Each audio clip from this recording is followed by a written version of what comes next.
Selamat malam semuanya, Sobat Mara NS dimanapun berada. Kami pada malam ini akan mengadakan diskusi mengenai manusia merdeka with BEM Paperta UPR mengenai Hari HAM sedunia dengan tema degradasi moralitas elit sebagai aktor utama pelanggaran HAM dan kriminalisasi masyarakat adat, dan penjelasan mengenai manusia merdeka dalam kita berpikir dan berusaha untuk menjaga kewarasan dalam ide-ide yang mengenai kebebasan dalam berpikir untuk masyarakat. Dan mengenai Hari HAM dunia ini kita kembali menyuarakan bagaimana kita terus menyuarakan kebenaran dan keadilan di tengah negara kita yang pejabatnya juga banyak melakukan pelanggaran HAM selama ini. Perkenalkan, nama saya Aminuddin dari Aksi Kamisan Kalteng, dan saudara saya Gret dan Glenn dari founder HNS Project, dan Ayu Hartati dari Ketua BEM Paperta UPR. Selanjutnya kita lanjut diskusi mengenai pandangan mereka bertiga mengenai degradasi moral elit sebagai aktor utama pelanggaran HAM dan kriminalisasi masyarakat adat. Untuk memulai diskusinya pada malam hari ini, kita mulai dari Gretsia dulu. Halo teman-teman semua. Di sini sebelum kita membahas terkait tema yang kami bawakan, yaitu degradasi moralitas elit sebagai aktor utama pelanggaran HAM dan kriminalisasi masyarakat adat, kita akan membahas terkait tanggal yang selalu digaung-gaungkan semenjak tahun 1948, yaitu kenapa dikatakan bahwa 10 Desember tahun 1948 itu dikatakan sebagai hari HAM sedunia. Kita perlu tahu dari sisi historisnya, di mana pada saat itu di Paris, lebih tepatnya ketika 3 tahun setelah Perang Dunia Kedua, Majelis Umum dari PBB mereka mendeklarasikan salah satu dokumen yang sangat berpengaruh terhadap sejarah. Dokumen tersebut yaitu, kalau kita bahasakan dalam bahasa Indonesia, yaitu DUHAM, Dokumen Universal Hak Asasi Manusia. Kalau dalam bahasa Inggrisnya Universal Declaration of Human Rights, di mana pada saat itu setelah gonjang-ganjingnya banyak nyawa yang hilang, banyak banjir tetesan air mata ketika Perang Dunia Kedua berlangsung, mereka mulai sadar bahwasanya seluruh negara di seluruh dunia yang diasosiasikan oleh PBB harus aware gitu, harus sadar terkait betapa pentingnya menjaga hak asasi manusia. Khususnya di dalamnya itu terbagi jadi 3 kategori, teman-teman. Yang pertama adalah hak sipil politik, di mana kita berdaulat secara politik di berbagai negara, memiliki hak sipil sebagai masyarakat sipil yang tidak boleh terkena kekerasan gitu. Jadi kekerasan apapun kita akan dilindungi, seperti itu teman-teman. Dan juga hak ekonomi sosial budaya, tentunya di berbagai negara memiliki sosial budayanya masing-masing. Tapi salah satu yang memperkuat DUHAM ini karena tidak terpaku dengan agama ataupun kebudayaan. Karena jika kita berbicara sebagaimana manusia pada umumnya, apa yang kita lakukan pada manusia lain itu yang kita rasakan pada saat ini. Dan yang lainnya adalah prinsip kesetaraan dan kewajiban. Itu dilindungi seharusnya oleh Deklarasi of Human Rights, seperti itu teman-teman. Mungkin itu sih, dan salah satu quotes yang pengen aku coba buka teman-teman pada malam hari ini dari Eleanor Roosevelt, di mana hak asasi manusia itu berasal dari tempat-tempat kecil seperti di rumah yang dekat dengan kita, bahkan tempat terpencil yang bahkan tidak terlihat oleh otak sekalipun. Itu sih untuk membuka sesi diskusi malam hari ini. Nah, selanjutnya mengenai pandangan dari saudara Glenn mengenai tema hari ini, mengenai Hari Hak Asasi Manusia dan masyarakat adat. Sebenarnya cukup menarik kalau misalnya kita berbicara bagaimana elit itu memiliki eksaminasi pemikiran, teman-teman. Nah, apa sebenarnya kita sebut dengan eksaminasi pemikiran?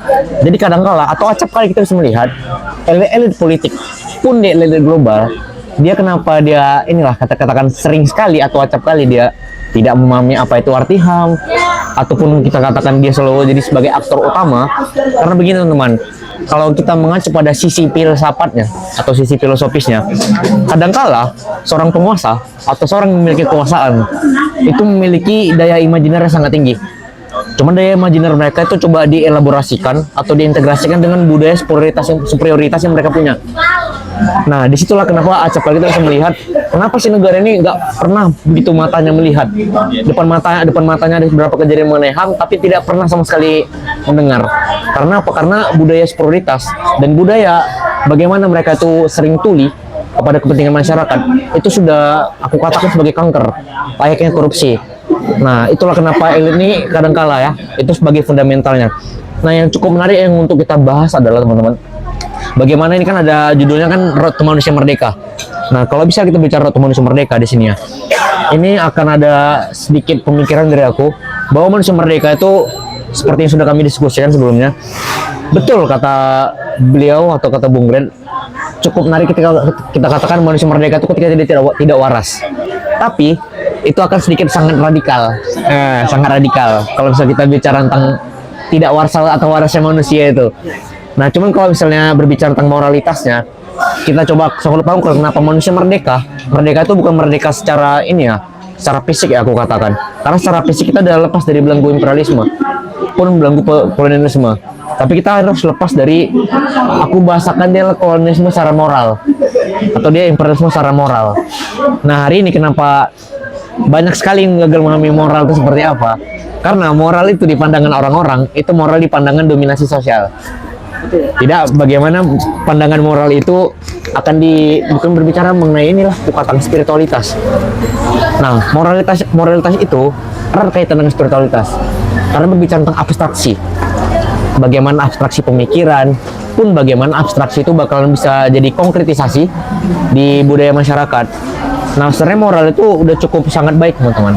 Karena moral itu udah mungkin di bagian-bagian adat juga udah ada, di agama pun juga ada, pun di bagian sosial.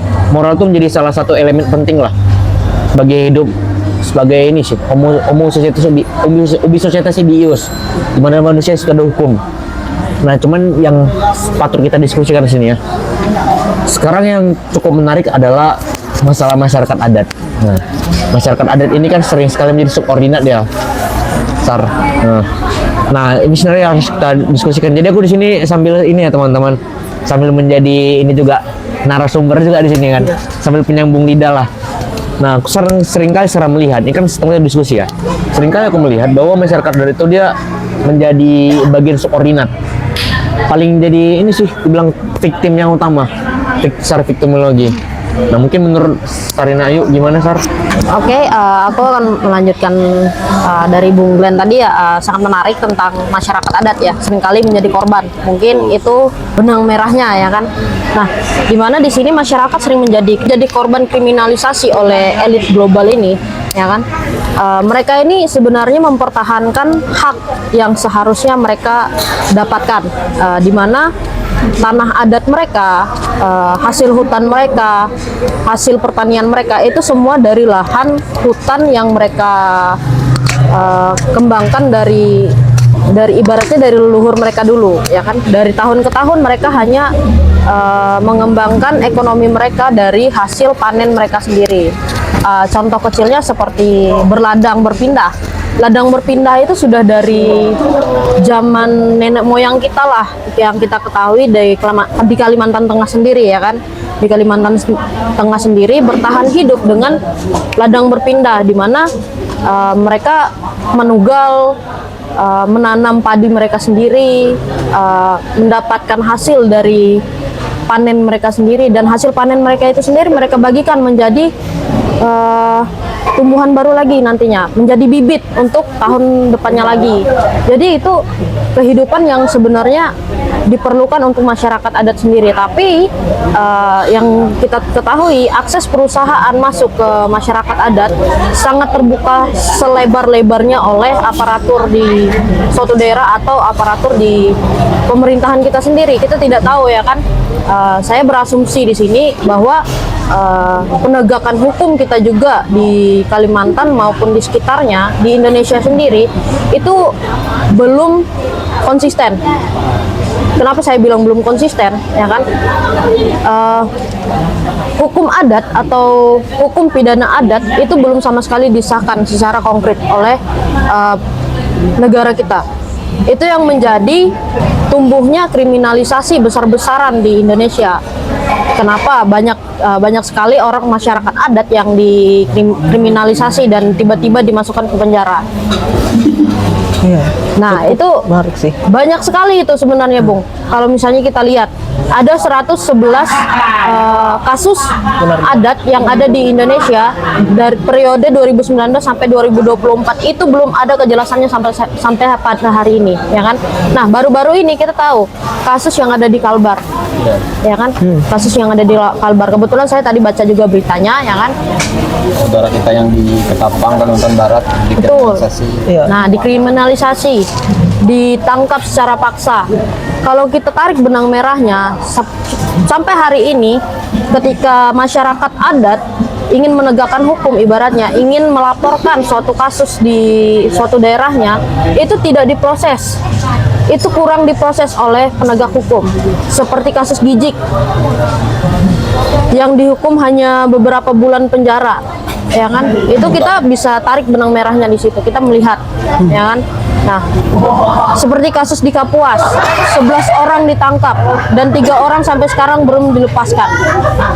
Itu sebenarnya kita apa kabar tentang penegak hukum kita pada hari ini, aparat sipil, pemerintahan, elit global maupun kapitalis sampai hari ini yang sangat besar-besaran menaruh asetnya di perusahaan, ya kan? Iya. Di hutan adat kita dibabat habis. Makan apa kita selanjutnya gitu? Betul. Yang saya pertimbangkan di sini sebenarnya, saya dari pertanian, saya paham tentang agraria, saya paham tentang deforestasi, saya paham tentang agronomi dan semacamnya, ya kan? Saya beberapa kali ke desa-desa yang sebenarnya masih sangat minim hukum, dimana kalau kita lihat sekarang sangat gempur-gempurnya ketahanan pangan, ya kan? Iya. Padahal cetak sawah itu secara luas-luasnya mereka tanami apa? Mereka tanami sawit. Dan lebih Dibilang lucunya, presiden kan sama-sama daun itu kan. nah sama-sama pohon, ya kan? Padahal akar dari sawit itu nggak bisa menahan, belum bisa menahan. Sawit kan akar tunggal. Nah, dan akar sawit itu nggak bisa membentuk lapukan di tanah. Itu. Kalau pohon dia bisa. Kalau misalnya kita kembali lagi nih, kita ke kasus beberapa kali juga di Tualan Hulu sendiri di Kotim. Di situ di spanduknya tertulis ketahanan pangan padi gogo. Tapi ketika masuk ke dalam situ itu sawit semua isinya. Waduh, Sawit semua isinya. padinya kemana gitu kan? Nah, itu yang patut kita pertanyakan juga. Sekitar 400 hektar di situ sudah dibabat habis hutan di Tualan Hulu. Yang dimana hutan itu dulu untuk lahan berburu, mancing. Nah, yang sekarang saya pertanyakan, berburu itu sudah agak dilarang. Karena ada hewan-hewan yang Padahal itu, dilindungi. iya. Karena hewan yang dilindungi. Padahal masyarakat adat berburu itu paling babi, kancil, kijang, ya itu pun Ya, dulu secukupnya ya, berarti Iya, ya? secukupnya mereka aja. Yang mereka dapatkan hari itu mungkin mereka bisa makan berhari-hari karena sistemnya mereka itu dibakar, dipanggang. Iya. Jadi itu bisa bertahan lama karena mereka kan masih pakai tungku tanah. Betul.